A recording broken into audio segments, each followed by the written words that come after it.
सब पे नजर अंदर की खबर।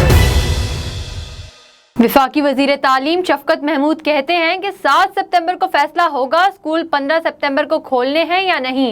वजारत सेहत स्कूल खोलने से मुतालिक SOPs पर काम कर रही है। मज़ीद तफसीलात बता रहे हैं इस्लामाबाद से खलील अहमद राव।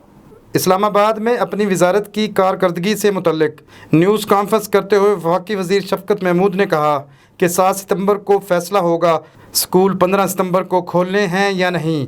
वजारत सेहत स्कूल खोलने से मुतल्लिक SOPs पर काम कर रही है। उन्होंने कहा कि हमने बाकायदगी से चारों सूबों के साथ इजलास किए, कोई भी फैसला सूबों की मशावरत के बगैर नहीं किया जाएगा। तालीम के मामले पर वफाक ने सूबों को इत्मीनान में लिया। वफाकी वज़ीर का मज़ीद कहना था कि पाकिस्तान ने कोरोना से निपटने के लिए मस्बत इक़दामात किए हैं। एक सवाल के जवाब में उन्होंने बताया कि हमने यकसा तालीमी निसाब पर काम किया, पहली जमात से 5वीं तक यकसा निसाब बन गया। मॉडल टेक्स्ट बुक बना रहे हैं जो हमारे निसाब की अक्कासी करेगी। उन्होंने कहा कि अप्रैल 2021 से पाकिस्तान के तमाम स्कूलों में एक ही निसाब होगा।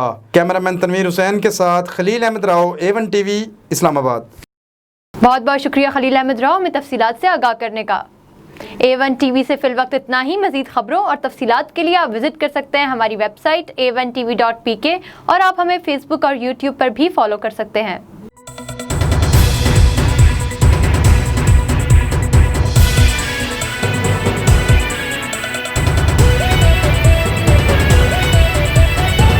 A1 TV, सब पे नजर अंदर की खबर।